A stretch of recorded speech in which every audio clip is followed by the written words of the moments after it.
哎，啊，我们现在是从塔尔钦出来，也就是从这个巴嘎乡出来，去前往扎达县。扎达县距这个巴嘎乡大概有220到30公里吧，230公里，时间预计是4个小时。今天我们就没有什么太多的景点去，因为现在已经是中午的1点钟了，到了那边已经下午5点，所以我们到了扎达县，我们就会安营扎寨。休息之后呢，明天我们会去古格王朝看一看，还有扎达土林。对，还有扎达土林。我们这台沃尔沃 XC60 在这次西藏的行进中间，有人问有没有什么问题。现在目前发现的第一个问题呢，就是现在窗户关着的没有声音，那只要它一拿下来，它就有咯吱咯吱的声音。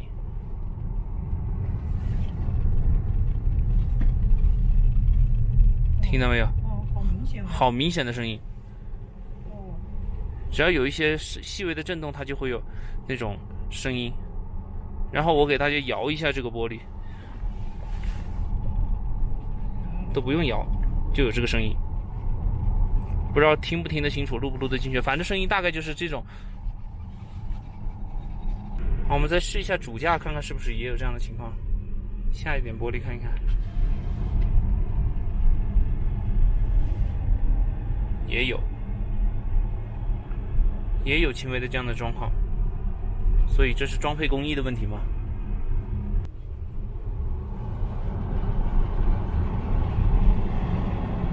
很明显。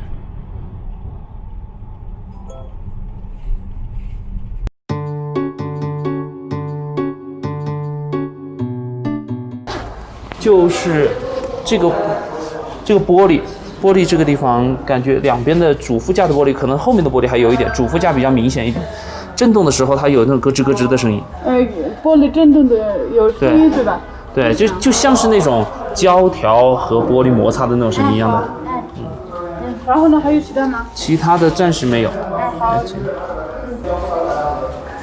你这玻璃升降是没有问题的，只不过在开的时候啊，它车子一震动，它就咯吱咯吱咯吱。是放在一半的是吧？对，尤其是放一半，只要开一点点缝，它就特别明显。开一点点缝之后，这个玻璃是松的。你升上去之后，它那个因为电机的压力，就是把那个直接顶死了。顶死了。对，然后你放下来之后。就是你上去的时候好一点点，但是它到后面还是都是动的，都是活动的。我知道，因为这个玻璃都是活动的。你看看能不能把它紧一下之类的。紧不了，它是卡固定上的，这个是紧不了的。紧不了啊？对。那这个异响，那我其他车子我自己的其他车子开就没这个情况啊。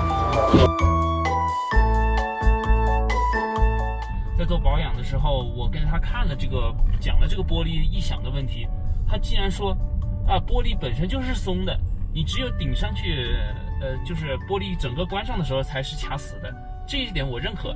但是这个异响是我买车的时候是没有的呀，我后来说那这是后来产生的，那他说这是正常，我这是完全不可以接受的。是的，而且他说这个异响没法处理。对，没法处理。我觉得拉萨这边这个沃尔沃的 4S 店整体体验都不咋地。所以我打算去换内地一个比较好一点的城市的沃尔沃 4S 店，让他帮我去检查。那起码处理一下嘛，帮我看一下嘛，什么都不搞，就说正常的。